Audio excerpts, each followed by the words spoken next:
বিসমিল্লাহির রহমানির রহিম। আবৃত্তি করছি জেলখানার চিঠি শিরোনামের একটি কবিতা।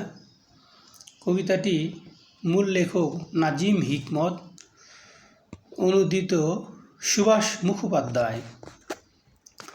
প্রিয়তমা আমার, তোমার শেষ চিঠিতে তুমি লিখেছ, মাথা আমার ব্যথায় টন টন করছে, দিশেহারা আমার হৃদয়। তুমি লিখেছ, যদি ওরা তোমাকে ফাঁসি দেয়, তোমাকে যদি হারায়, আমি বাঁচব না, তুমি বেঁচে থাকবে প্রিয়তমা বধূ আমার। আমার স্মৃতি কালো ধোঁয়ার মতো হাওয়ায় মিলিয়ে যাবে, তুমি বেঁচে থাকবে আমার হৃদয়ে রক্তকেশী ভগিনী। বিংশ শতাব্দীতে মানুষের শোকের আয়ু বড়জোর 1 বছর। মৃত্যু দড়ির এক প্রান্তে দোদুল্যমান সব দেহ। আমার কাম্য নয় সেই মৃত্যু, কিন্তু প্রিয়তমা আমার, তুমি জেনো, জল্লাদের লোমশ হাত যদি আমার গলায় ফাঁসির দড়ি পড়ায়, নাজিমের নীল চোখে ওরা বৃথাই খুঁজে পাবে, খুঁজে ফিরবে ভয়। অন্তিম উষার অস্ফুট আলোয় আমি দেখব আমার বন্ধুদের, তোমাকে দেখব আমার সঙ্গে। কবরে যাবে শুধু আমার এক অসমাপ্ত গানের বেদনা। বধূ আমার, তুমি আমার কোমল প্রাণ মৌমাছি, চোখ তোমার মধুর চেয়েও মিষ্টি। কেন আমি তোমাকে লিখতে গেলাম, ওরা আমাকে ফাঁসি দিতে চায়। বিচার সবে মাত্র শুরু হয়েছে, আর মানুষের মুন্ডুটা তো বটার ফুল নয় যে ইচ্ছে করলেই ছিঁড়ে নিবে। ভুলে যেও না স্বামী যার জেলখানায়, তার মনে যেন সব সময় ফুর্তি থাকে। বাতাস আসে বাতাস যায়, চেরির একই ডাল একই ঝড়ে দুবার দোলে না। গাছে গাছে পাখির কাকলি, পাখাগুলো উঠতে চায়, জানালা বন্ধ, টান মেরে খুলতে হবে। আমি তোমাকে চাই, তোমার মতোই রমণীই হোক জীবন। আমার বন্ধু, আমার প্রিয় তোমার মতো। আমি জানি দুঃখের ডালি আজও উজাড় হয়নি, কিন্তু একদিন হবে। নতজানু হয়ে আমি চেয়ে আছি মাটির দিকে, উজ্জ্বল নীল ফুলের মঞ্জুরিত শাখার দিকে আমি তাকিয়ে। তুমি যেন মৃত্যুন্ময়ী বসন্ত আমার প্রিয়তমা। আমি তোমার দিকে তাকিয়ে মাটিতে পিঠ রেখে আমি দেখি আকাশকে।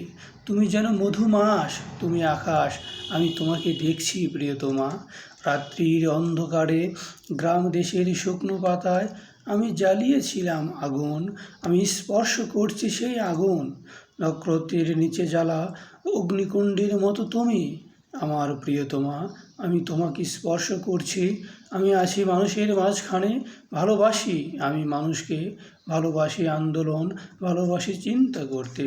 আমার সংগ্রামকে আমি ভালোবাসি, আমার সংগ্রামের অন্তঃস্থলে মানুষের আসনে তুমি আসীন প্রিয়তমা আমার। আমি তোমাকে ভালোবাসি।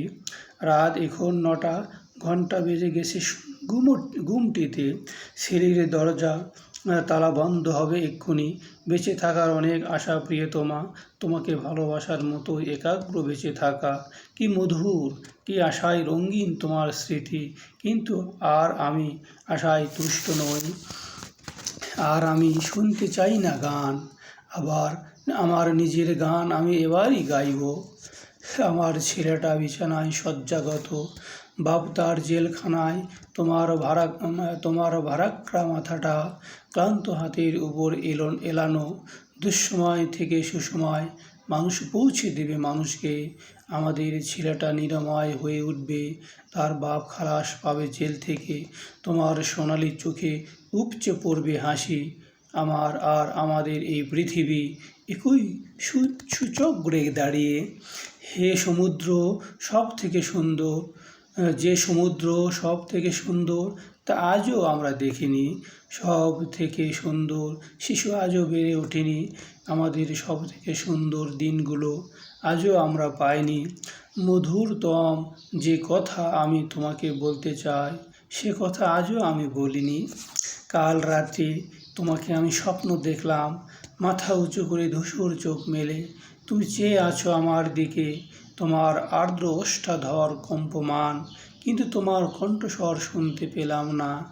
কৃষ্ণপক্ষ রাত্রে কোথায়, কোথাও আনন্দ সংবাদের মতো ঘড়ির টিকটিক আওয়াজ। বাতাসে গুনগুন করছে মহাকাল, আমার ক্যানারির লাল খানা খাঁচায় গানের একটি কলি। লাঙ্গল চষা ভুঁইতে মাটির বুকু ফুঁড়ে উদ্গত অঙ্কুরের দুরন্ত কলরব, আর এক মহিমান্বিত জনতার বজ্রকণ্ঠে উচ্চারিত ন্যায্য অধিকার। তোমার আর্ধ ওষ্ঠাধর কম্পমান, কিন্তু তোমার কণ্ঠস্বর শুনতে পেলাম না। আশাভঙ্গের অভিশাপ নিয়ে জেগে উঠলাম, ঘুমিয়ে পড়েছিলাম বইতে মুখ রেখে। অতগুলো কণ্ঠস্বরের মধ্যে তোমার স্বরও কি আমি শুনতে পাইনি? ধন্যবাদ।